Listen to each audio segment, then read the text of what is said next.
Our broadcasting 24 hours a day, 7 days a week on ramadanradio.org and also on Ramadan Radio London on Facebook. So you are with your host, Sister Irma, today, and this is the Know Your Deen show, where we discuss different aspects of the Deen to help us make us a better version of our true self. So today's topic, we're going to be talking about how green is your Deen.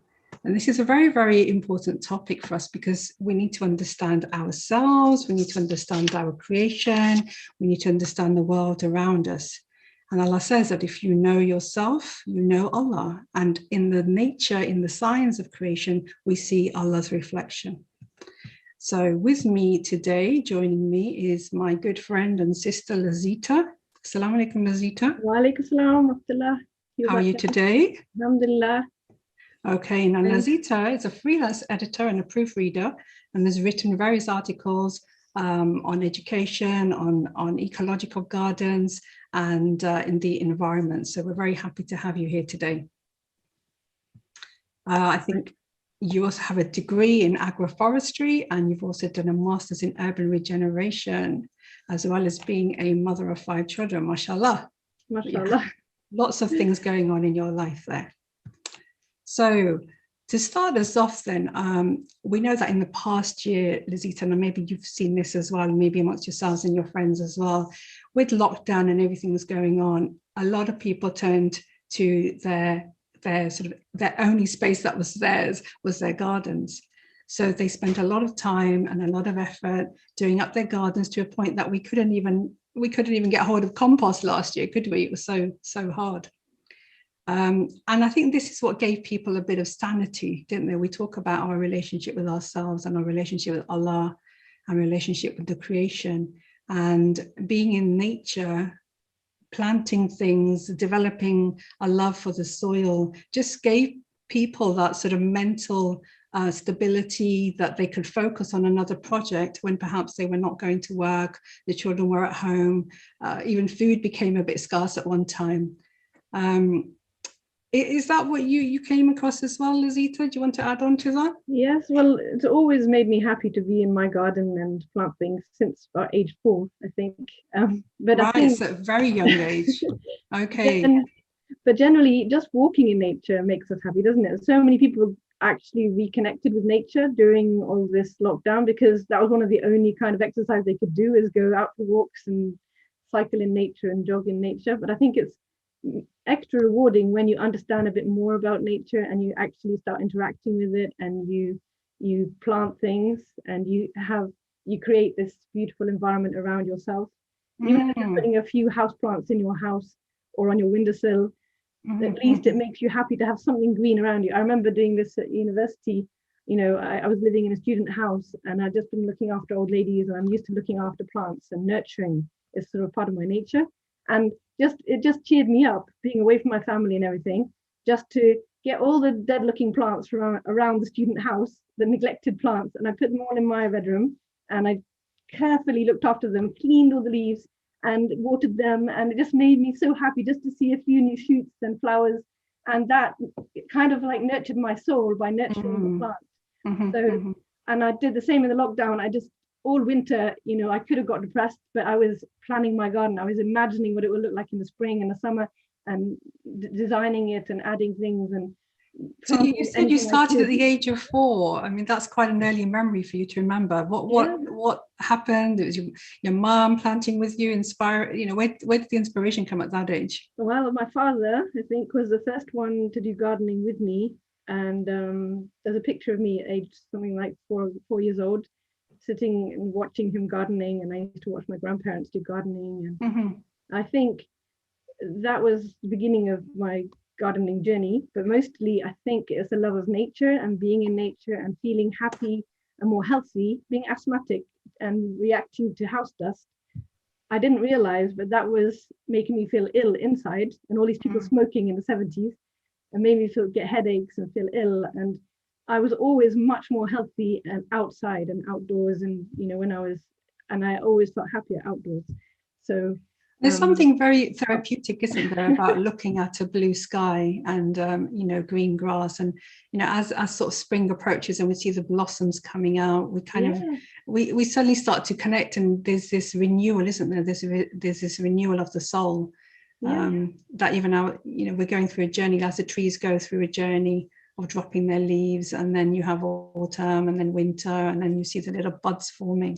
So it's a very, very, very therapeutic thing that we have. And I think it was World Earth Day as well this weekend gone, so it's quite topical that we're talking about being green. Well, every day is an Earth Day, really, if you think about it, isn't it? Yes.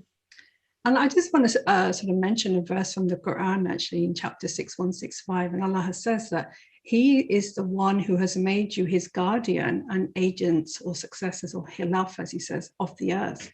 So He's made us His guardians. He has raised us in ranks. He has raised you in ranks, it says, some above others, that He may test you in the gifts He has given you. For your Lord is quick in punishment, yet He is certainly oft forgiving, most merciful. And it's amazing that we are actually representations of Allah on this earth, are we not? We are the ones that are to take care of His earth, although He's the one who's all powerful and everything. But in terms of, sort of choice and doing the right things for the earth, for the climate, it's actually in our hands. We have the potential to do the right thing and to really care for the earth and nurture it and bring it into beautiful fruition. But we also have the potential to destroy it and make mischief and upset the balance and all kinds of stuff. But it's a big responsibility. And actually the word khilafa means a guardian, an agent, and a successor all at the same time. So we inherited the earth from our forefathers, and we are God's agents, in terms of we are on His behalf. He has given us a responsibility to look after the earth, and He is testing us with that responsibility, and each of us has the power over different things. That's what He means by different ranks. We will be accountable for how we manage those things that are under our power. So whether it be our little windowsill or our garden, but every person that is under our influence, as a boss or as a family member, anyone who we have any effect on, we are accountable for everything. So like it says in Islam, we are shepherds. I won't ask how well we're doing in that field. We're always worrying. I think we'll probably know the answer. Given that when lockdown happened and they talked about how how climate change had been sort of affected in a positive way with less pollution, less cars on the road, less travel, less air travel all around. And that the ozone layer had started to repair itself in that time. At least something good came out of it. Well, exactly, because Allah is ultimately the one who's going to take care of His earth. He's not going to totally allow us to ruin everything and anything that He's created. One thing I wanted to say is that, it says the verse of the Quran, mischief has appeared or corruption has appeared on land and sea by the hand of human beings, but it's only to give us a taste of of the consequences of what we've done. So a taste means a small fraction of the damage that we actually could have inflicted is actually manifested to us, so that we can turn back to Allah and realize the right way to behave and the right way to look after things.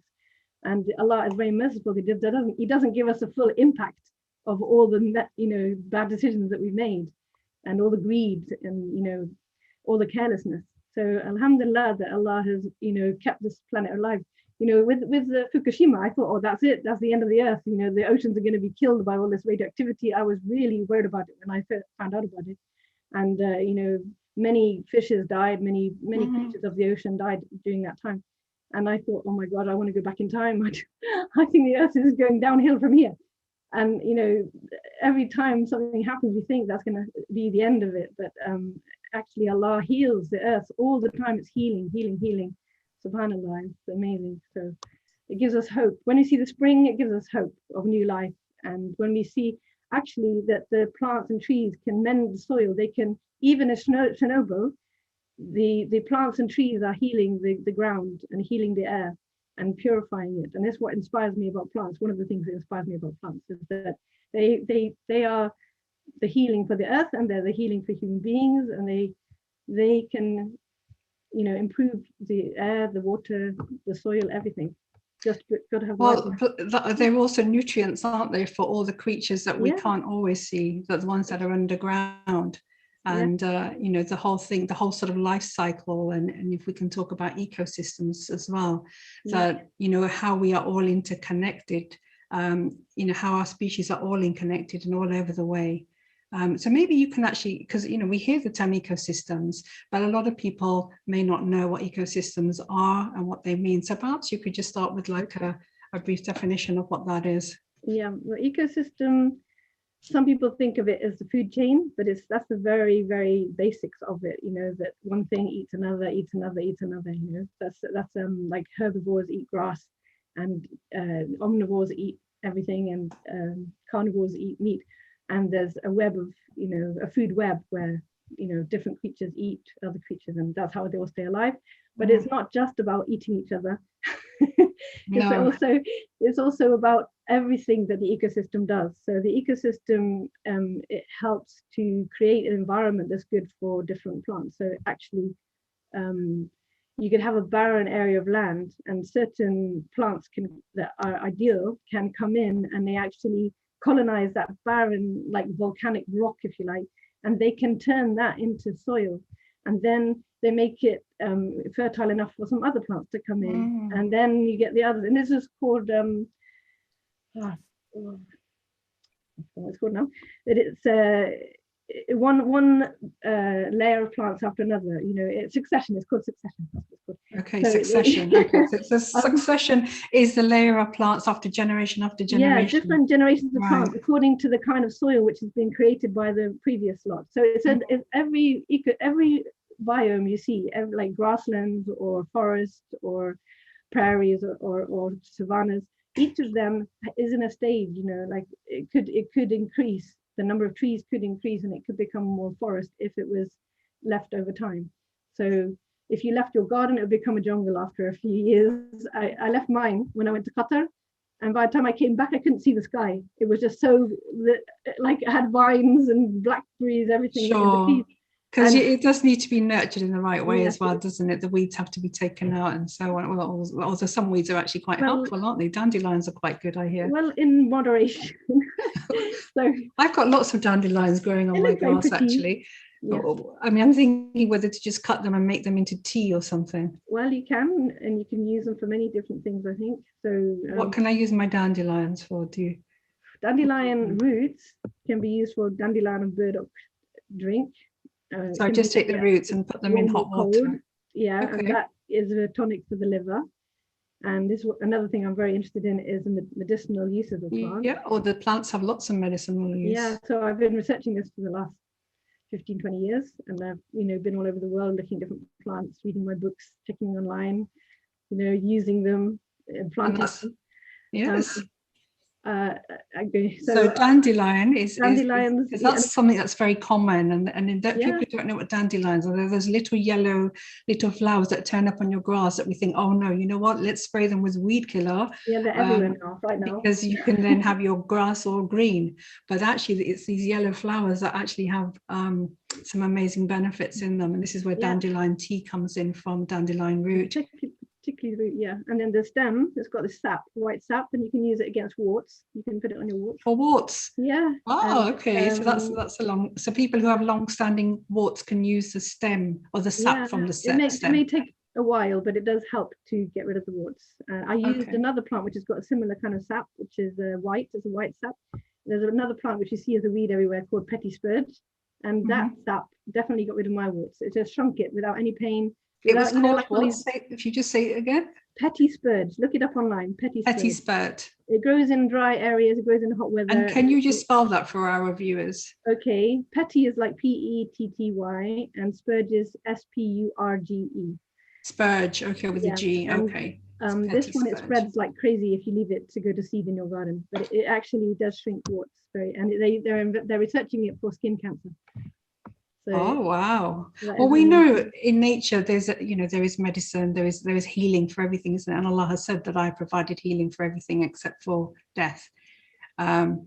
You know, and we have a lot of oils as well, don't we, that come from plants? Yes, and you and I are very into that, aren't we? We're both into that, indeed, into our essential oils. And from the trees, you know, the oils that comes from the trees like cedarwood, like Siberian fir, You know, And lavender plants. and well, yeah, the trees, and also cypress is another one. And then you get the plants, you know, there's coriander oil, lavender oil, geranium oil, helichrysum oil, so many other oils, and they all have so many uses and natural uses without any side effects. And if you think that rather than put chemicals on your body and into your system, if you can use something alternative that's natural, that will give you a better result without the chemicals, then would you rather not use that than maybe use, you know, drugs, creams? And what I like about essential oils is like, and herbs as well, is that they kind of work better with your body, and they are naturally absorbed very well by your body, the oils, and they seem to work more in harmony with your body than when people make pills. Because what people do when I mean, the industry makes pills, how they make them, I mean, is that they take just 1 or 2 chemicals from a plant and they concentrate them into a pill, and they separate them from all the other chemicals in the plant that they would work with it normally when you use the herbal medicine or when you use the essential oil. It's lots of different chemicals working together in harmony, and I think the pharmaceutical medicine has less benefits than, you know, and it has to be understood very carefully, and sometimes it's too concentrated or it's used in the wrong way, and it can have more side effects. Whereas essential oils, they do, obviously, if you use them the wrong way, they can cause reactions. Or, yes, if they're not blended properly, you need to blend them in a carrier oil, like almond oil, coconut oil, olive oil. You can think of some others offhand. Grapeseed oil, herbal oil, almond oil. These are all base oils which don't have a strong smell, but they are they can dilute the stronger oils. Argan, yes, argan oil as well. So you can, I mean, if they're very concentrated, you only actually need 1 drop, not even 1 drop sometimes, and blend that. And often what we do in our house anyways, we put them on the base of our feet. And then they go to every part of your body. And yeah, because all your nervous system is linked to the base of your feet, which is where, you know, people do reflexology. They're actually tackling every single nerve in your body. So if you can use the oils that you think you need for your particular issue, and then blend it with another oil, put them on the base of your feet at nighttime, it's amazing the effect that it has, you know, how it goes up your entire bloodstream, because the body will take what it needs, and there are no side effects. There are no side effects. And since we've been using essential oils, our need for medicines has lessened considerably. Yeah. We always try, you know, in our house, we always try to look for the alternative anyway. Yeah. You know, we all like to try and be all holistic practitioners of some kind and try and look for the natural path rather than the man-made, like, if you like. Yeah, because I've used them so many years now because they work better than the pharmaceutical medicines. I've tried everything. My children had eczema. I have asthma. Now I've had to use some kind of. I keep my medicine to absolute minimum. I only take a little bit of inhalers for my asthma, and the rest of the things that I treat is usually with herbs or essential oils. And I mean, obviously, we are not giving anyone any medical advice. We are just talking from our experience of what's worked for us. What's worked for me, what's worked for Lizita. So, you know, with all, you know, respect to the medical traditions, obviously, you know, we're coming from medical backgrounds as well, but we are just saying what's worked for us in the alternative way. But please, you know, do consult your GP or your, you know, your healthcare practitioner for the issues that you are facing. Yeah, no, it's very good for diagnosis. I always send everybody to doctors for diagnosis, and it's very important. And then you can choose, you know, which way you go, which kind of treatments you think are. I mean, I always try the doctor's remedies. I've tried them and I've used them. We're basically saying this is what, I found them particularly helpful. My family's found them helpful, and, you know, each person has their own needs of what they need to look for. That's true. So I want to move on to, so we've talked about ecosystems, Lizita, haven't we? Is there anything more that you'd like to add on to that? Well, one thing I wanted to mention while you're talking about essential oils is that one of the reasons why being in nature helps us so much is that the trees and the plants all release volatile oils, and they're called phytocides, I think, and they help the trees to keep away diseases and insects that they don't want, you know, that are damaging to them. And when we breathe those in, we actually get a lot of the benefits of those oils. So like aromatherapy going in the forest. And in Japan, they have something called forest bathing, which is called Shinrin Yoko, and there are many benefits from doing, this forest bathing, by doing things in forests. So they say it lowers your blood pressure, it reduces stress, it helps your general mental health. It helps increase your sleep quality, your empathy. So talking about the forestry, there's a ecosystems, study there. You're also involved in a forest school. Yeah. Now I know in our area as well, there's a forest school going on, and I have to admit I'm not too clued up about what a forest school is and what is the difference between a forest school and a normal school. I mean, we're not all going to go and sit in a forest and have maths lessons, for example, are we? So shed some light on this. I think the most common thing between forest schools is that they believe in the need for being outdoors more and being more connected to nature and understanding nature better and being part of the understanding that we are part of the ecosystem, and we need to be connected to nature. So children will benefit from that. And there's many natural skills that they learn in forest schools, and they learn about learn not to be scared of nature, which is a lot of children, they tend to be like, oh, scared of creepy crawlies, or scared, get a bit of a, they even scared, some people just scared of cats, or they so they get used to being spiders, ants, ladybirds, spiders, so there's a bit of a fear, caterpillars, which I don't have, because all my childhood I was gardening and surrounded by creatures, and I just got used to picking up things and putting them somewhere else, whatever.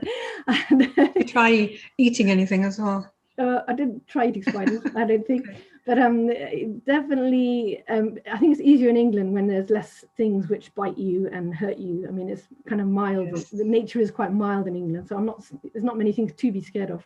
But I think children often get scared because they see their parents being scared, or somebody close to them has got some kind of fear. And I think one of the things that happens is they can get a phobia if they had a very emotional experience with a wasp or a bee or some animal. Anyway, so apart from the trauma, why do you think they're scared? Because of their parents, or just? I think, I remember seeing it happening with my sister. She had a best friend who was scared of spiders, and her best friend would always scream like crazy, and probably her mum did the same thing when she saw a spider, and then it kind of affected my sister, and she was screaming around when she saw spiders as well. And my sister-in-law hates frogs, and every time she sees a frog, she goes, ah. And I've taught my children, to pick up frogs and to love them and to feel honored that they can hold a frog, and they all do the same now. So, and same with cats. My son was very scared of hurting the cat, actually, when he first held a kitten.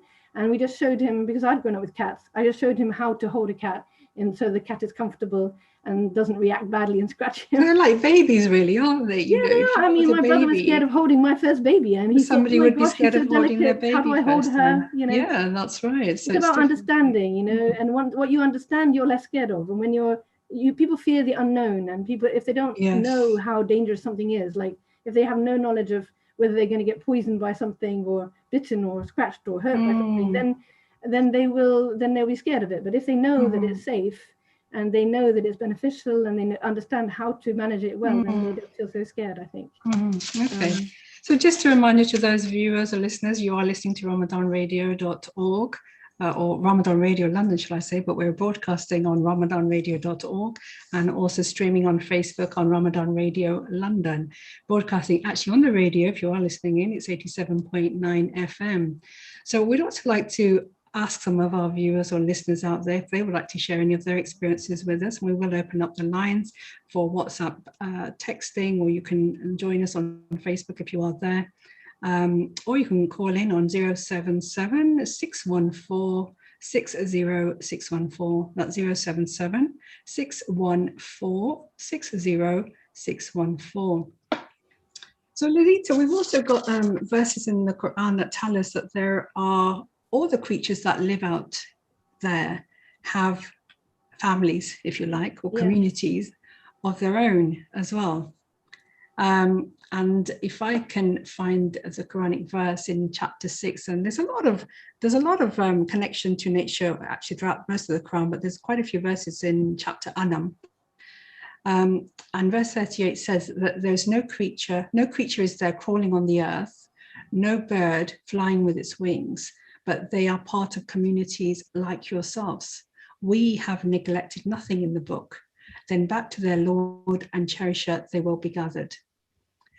Do you not find that when I read that verse and it was just so amazing when you actually see and you take time to even watch ants. And ants are amazing colonies and communities that they have. You know, they are so in tune with each other. They are so military. I mean, I've seen ants because sometimes, you know, at a certain time of the season, ants start coming into your home and, you know, they kind of take over the whole house and think they own it. But, you know, hey, what can you do? And if you actually spend the time to actually watch the ants, you know, even outside in your garden, they're all going in one path, going round and round and round, going all the way back and then following this path routinely, you know, finding their little sugars, going back to the queen. I mean, isn't that just an amazing phenomenon? Yes, subhanAllah. I get very impressed by all their hard work. I've seen them in many funny situations, like in my house in Qatar, especially. I think we had a whole like kingdom under our house, and they would. I saw one time we left a little bit of you know, fried pastry on the floor under our dining table, and before long there was a whole army of ants, like a whole trail. And they were marching, and they were carrying these big bits of pastry on their, you know, much bigger than themselves. On their backs. And they were on their backs, and they were very resourceful. No waste of any kind, you know, happening in the world with ants around. And they were taking them very carefully back to their, you know, holes in the ground. And they were trying so hard to get through this crack in the wall. And I filmed them because I was so impressed with all their hard work. And they used to. They ate everything. In Qatar, they just ate everything. They're like the recyclers. They're the recyclers of everything. Okay, everything's halal there. That's why. That's the best thing. Yeah, I used to try to keep them out of my kitchen because they love my kitchen too much. I mean, they were into my nuts. I had to move all my food the first week or two that I was in my house. I tried tempting them outside with a triangle of cheese. They ate that all up. They used to dismantle dead beetles. They used to eat everything. So they are the recyclers. They're like earthworms in UK. They're the things that recycle most of the organic matter in Qatar. There aren't many worms in Qatar because it's maybe too hot, but the ants, they love it there. They just they turn every bit of organic matter into soil. So okay, so we've had a question from Facebook. One of our viewers has come in and said, what have you found has helped with asthma? With asthma. I think for me, anyway, the best option for me is to live by the sea, because whenever I live by the sea, I don't get any asthma. I can't live. I'm right in the middle of the country. I can't see us just all moving up towards the sea. I know we can't, but the reason why that is the case is because there's magnesium in the air by the sea, and so I just now take more magnesium in my food, my supplements, and also I have a bath with Epsom salts and Himalayan rock salt regularly, and those things I think have minimized my asthma, and it is very mild. So I do actually use my preventer, which helps, but I use the very bare minimum. I mean, I'm probably on the minimum of the medication. So. Okay, I've found lavender oil helps in breathing. You know, if you just take a bit of lavender oil and you can rub it, blend it with another oil, but do a skin check first, make sure that you're not allergic to anything. And then if you can put it on your chest, it helps when you're wheezing. I find often that helps. Very calming. Yeah, I think it's very calming. And if on your chest for an instant one, and it helps with the wheezing. And also if you put that on the base of your feet as well at night time, lavender has been very helpful. And there are blends of oils available as well that are particularly for pathways, for breathing pathways, like eucalyptus. And there's another one as well, another iptus. Clove oil is very good for lungs. Yeah. And black seed oil, my friend who had COVID said that when she rubbed black seed oil on her chest, is an anti-inflammatory oil, and it really helped her. So, and it helped me as well, you know, when I had a bit of, didn't get it very bad. And it is boosting your immune system, with multivitamins, probiotics, and obviously seek medical advice for any kind of contraindications, that if there are any other long-term health issues that you're experiencing. but your immunity can be boosted as well. Often people don't have enough nutrients in their body, they're not eating enough, or that we think we are, but our body needs more of something. So we have to just kind of try. Sometimes it's trial and error as well. But often our foods are a bit deficient in nutrients, especially trace minerals, because the soils that they grow in are deficient in trace minerals, because people do not add back the trace minerals that are needed. They keep taking crops out and not putting them back. So a lot of our food has far less of every nutrient than maybe in the times of the Victorians, where their food was much more nutritious. Which is why it's important to even you're going to get grow your own, isn't it? We're going to come on to that as well. Yeah. So the other part of the question is from the same sisters who's messaged in saying, also for severe joint inflammation from rheumatoid, going the green way to help. Gardening is a good form of fresh exercise in small doses, but what can we grow to help us in our diet for inflammation? Okay. Well, we're going to come on to growing in a little while, but certainly for but for inflammation, the best thing you can do is lessen your sugars, lessen your flour, lessen your starches, lessen your carbohydrates for inflammation in your body. Drink more water, drink green tea if it suits you and you're not on any blood thinning drugs. So inflammation is basically caused by a lot of sugar that people take, or fizzy drinks or things like that. I know my friend, she's got arthritis, and I know two friends who've got arthritis. Every time they have sugar, they get more pain in their joints. And it causes swelling in your joints. Yeah, and I think if you can really minimize the sugars, especially the added sugars in your diet, that is, I'm not saying you can't have fruit and natural dates is a good alternative. If you can tolerate dates, is a good alternative. Dates and raisins are good therapy. Yes, and exercise is very good for asthma, for instance.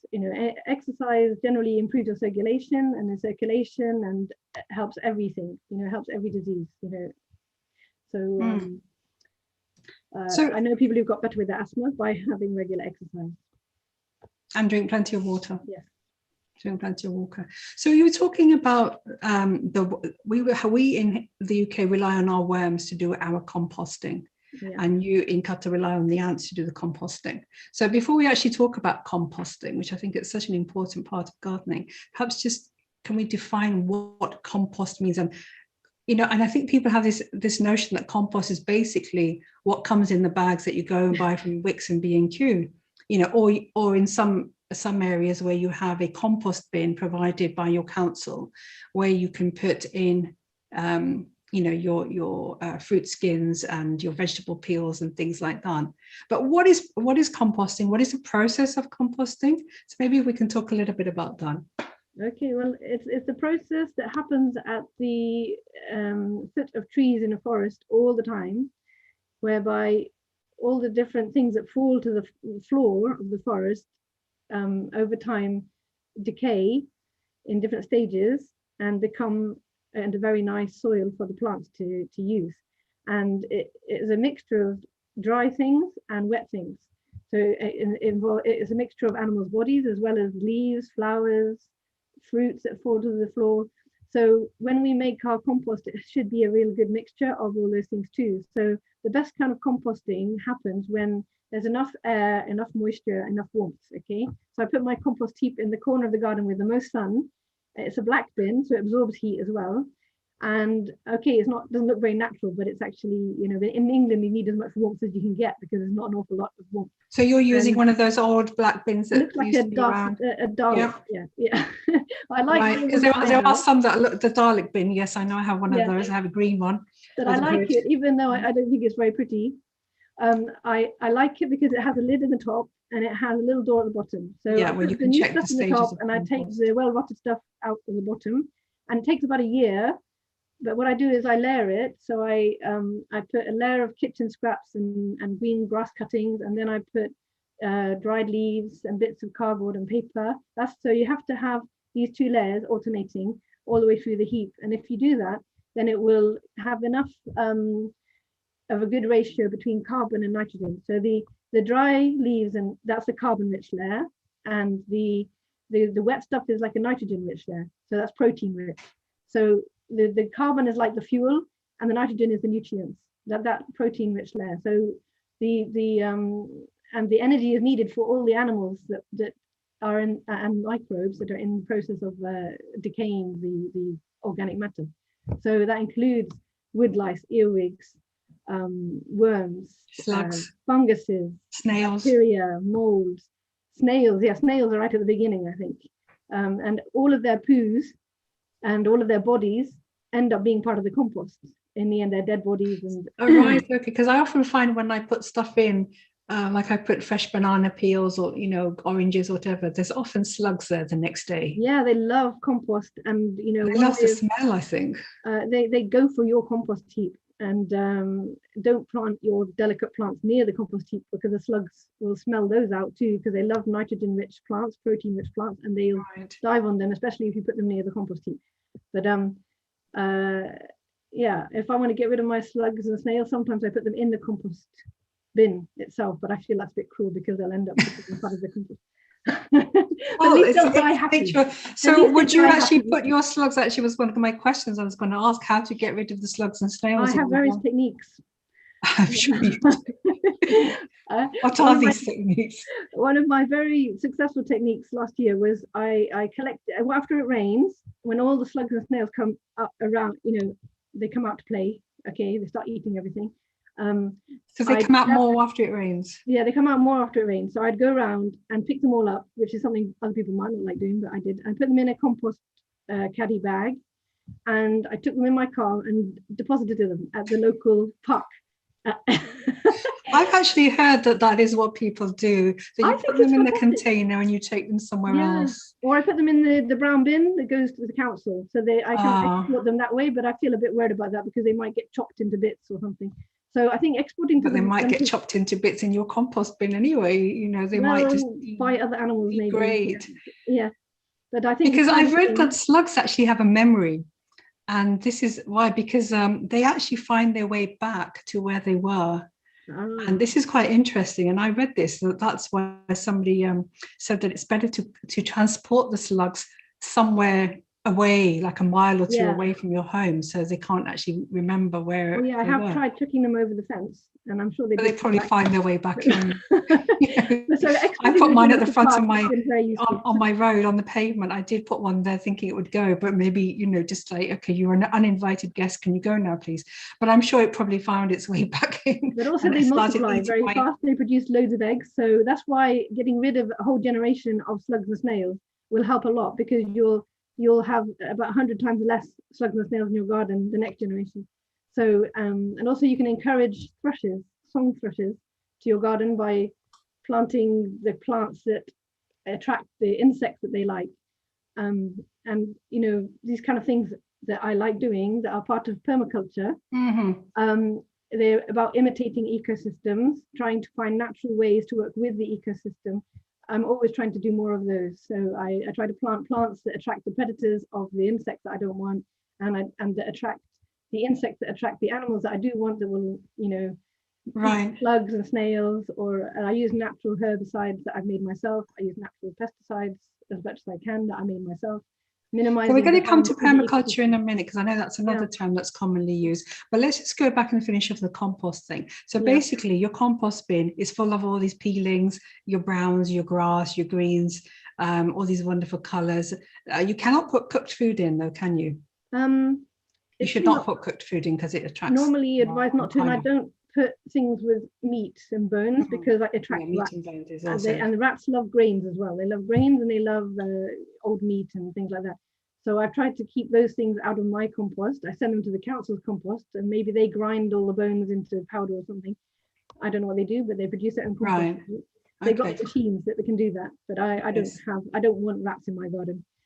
Oh, really? No, it absolutely has. I remember last year I didn't actually know too much about gardening a year ago, and I've also got into it a bit more in this last year with lockdown and everything else. But we have a compost bin, and we didn't really do much with it. We just kind of dumped stuff into there and didn't really turn it over, as I've realized now you should do, and get air into it. And when we actually lifted it up, we did find two two little mice that had made that little space their home. So they quickly scrawled off under the neighbours, I think, or somewhere else. They rallied off so we could re-establish ours. But I've also found that if you put wire at the bottom, that stops the mice from coming in. So this time when we redid the compost bin after we got it, we actually just put some wire down so that it was maybe a mesh, a wire mesh type thing. But I know very tough mice who used to gnaw. They used to bite their way through that as well. They used to bite through wires, and they used to dear. get into bottom of my houses in London. Wow. So okay, they've gone through that. Okay. So so fingers crossed. Well, I haven't checked it this year. I'm waiting for the compost to go down. But I've also noticed that it also needs water as well. So if your compost may be too dry, and if you are we're in London, so we don't actually, or not many of us have the space to have those big, compost bins made out of pallets and it's all open. I mean, they look quite not very nice in our gardens, but a lot of people do that who are outside of London. So they have lots of air going in and lots of they can also get very waterlogged if you're not careful. And they get rainwater in the winter. So it's kind of a balance. You need a kind of balance of moisture, and that's why it's useful to have the lid. And you can control how much moisture. And actually a lot of moisture comes from the vegetables and fruits. That's right. But what I do now is when I know it's going to rain, I actually just take my lid off and I just let the rainwater come in when it can. And also the light actually stops the mice coming in because they don't like light. So if they do get to see light, it's and then the rainwater because they don't like wet. So that kills two birds in one stone. And then 10 minutes left. That's fine. So another thing that I do is also make a sugar solution now, which I find is also very helpful for compost. So you can take like a couple of spoons of sugar and add it to water, a big sort of your watering can or whatever, and then you just put that into your compost bin, so it helps to degrade and it actually attracts the worms and the insects for that. What we want is for them to come in and plow up and down, so they convert the compost that you're putting in there into something that is then going to be able to be used for your next year's vegetable growth, whatever. Compost. Well, it saves you money and it saves you time. And this is called black gold. So when you hear of black gold, it's actually home compost, because it's black in color, and mine is actually now turned black, and I can turn it over, and it's gold because it's the value of that is much better than any bought compost that you're going to buy from outside. So the nutrition is much more valuable within that sort of space that you've got, but it does require turning over and it does require air. And I add a few things to my compost, like volcanic rock dust, which has got lots of trace minerals, so that helps to add trace minerals for the animals to benefit, as well as the compost to be very rich when you finished with it. And I put sometimes, seaweed is also a very useful addition, seaweed extract, because that is adding minerals again. Okay, great, that's fine. So sorry, Lizzie, I'm going to move on. So we just got a few other things that we just need to go through. We talked about permaculture. Can you just define for our viewers and listeners out there, what is permaculture? Okay, permaculture is now a worldwide movement of people who are trying to farm more sustainably. It's made out of the words permanent and agriculture, or permanent and culture, and it's a much more sustainable way to grow food. Okay, not just to grow food, but to grow medicine and to grow other products that we need. And generally, what we do with permaculture, we try to design it based on natural ecosystems. So permaculture is about maximizing the diversity of plants that you grow by diversifying the habitats in your garden. So you diversify the different microclimates, which means like you can have a damp area, a dry area, an open area, a shaded area. And by doing that and creating a lot of edges between these different areas, you can plant a wider variety of plants. And like in an ecosystem, the edges, where you find the edge between a forest and a field, you'll have a lot more diversity of plants. And the more plants you have, the more different animals and wildlife you're helping as well. So with permaculture, you're working with the ecosystem to do the pollination. You're attracting pollinators, you're working with the ecosystem to manage your pests. And by having diversity, you will not get a huge amount of any pest, because you're kind of confusing the pests. And also they don't have a lot of anything to eat. So you don't get one pest multiplying a lot. So it works much better than monoculture agriculture, where you have a massive field of all the same crop. Sometimes they're all clones of each other. So if a pest comes along and decides it likes that crop, it will decimate the whole field, or the whole forest. Also, there's like a whole field of barley. They don't recommend that now. That it's recommended to bring in some other things as well. Yeah, like my in-laws, they have a lovely farm in Tunisia, and they plant lots of crops between the trees, and you have rows of grapevines with crops between, Right. and nut trees with crops between, and they kind of nurture the baby plants in the orchards, and that's called agroforestry, which is a bit like permaculture, but it is permaculture is more encompassing. So it uses lots of different technologies that are helpful in improving the soil and maximizing the retention of water, like mulching, and making sure that the plants are all planted in a certain way, which is called a guild. Like in an ecosystem where the plants help each other. They put with plants which are naturally helpful to each other, or they use different areas of the soil and of the space above the soil, so they kind of work with each other quite well, or they climb up each other or whatever. They use permaculture uses every space and every surface. It's like being very efficient, and it reminds me of my motto, which is fill every rift with ore, which is fill every moment with something precious, fill every space with something beneficial. Every time in your life there's something special. Make the most of every moment. It's very Islamic to me, as we're accountable for every moment of our lives and everything we do and say. So same with permaculture, you just make the most of everything, and it's about fair shares and caring for the earth, and sharing the produce and looking after the people as well as the animals, the plants, and so on. Well, this is wonderful, isn't it? And it's also, when we harvest things, that we should share it with our friends and neighbors and those who are perhaps not being able to afford such or food at the moment, or going through a bit of a hard time. And this is one of the ethos that Allah says, doesn't he, that if you harvest something, give it on the day that you've harvested it, not when it's gone old, not when it's gone past its sell by date or something. So this way no one should stay hungry, and we should be able to spread the food around. Yes, so I think it's very much, permaculture is very much, I found it very much in harmony with Islamic principles.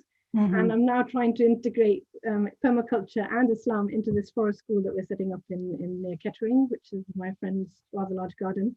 It's got 2 fields, which are her garden. And I find that it's something very positive for the future, for the next generations. And I really hope that more people can join in and well, I think forest schools are the way forward, aren't they? I mean, for sort of preschool children as well, there's also already like forest school nurseries and things like that. True. So children are being exposed. So we are on Radio Ramadan, on broadcasting on 87.9 FM. This is Ramadan Radio London, ramadanradio.org, as we are on the web, and on Facebook, Ramadan Radio London. You have been on the Know Your Deen show with myself, Irma, and my lovely friend Lazita, who is a wealth of knowledge and is my encyclopedia whenever, my go-to person when I want anything on to do with gardening, and as well as various other topics. We've covered lots of different things. I hope people are going to take advantage of maybe some of the things that we've talked about. There's lots of things you can do in your garden even now. The frost is just settling at night time. So if you want to plant some things outside, you've still got plenty of time. You can grow spinach, you can grow lettuce, you can grow radish. Very, very easy things to do. Yes. Mint and coriander are the things to grow. Very, very easy to get a mint cutting. Just cut it off from the plant that you bought or got someone from a friend, put it in some water, let the roots grow, and then just plant it either indoors or outdoors. Just check your soil is great. And coriander seeds as well. I mean, you'll be surprised how quickly coriander can grow and spread. I've been waiting to plant my coriander seeds because, there's just, I think this week it's just become warm enough. It's exactly. Yeah. Okay. So that's another thing that you can do. Take out your coriander seeds, crush them and put them in some paper. This is what I did, and I'm sure there's different techniques of doing this. Wait for them to sprout. And when we say sprout as well, we wait for the little white little legs to kind of run out, and plant them outside in your garden, and you'll have lots of coriander. Herbs are so easy. So Lazita, we're going to wrap up now, and just a sort of end reflection that we everything that we've talked about, the signs of nature, the signs of creation, they all go back to Tawheed, which is the oneness of Allah. And in all the signs of creation,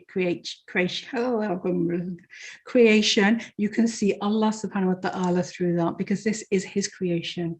And if we read the Quran, there are so many signs of creation within that. So when you see your green grass and your blue sky, say Alhamdulillah, Alhamdulillah, Subhanallah.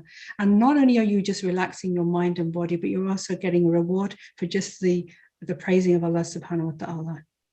So I'm going to close there. As I said, this is the Know Your Deen show, and you are on 87.9 FM. Lazita, thank you. Jazakallah so much for joining us. It's been a pleasure to have you.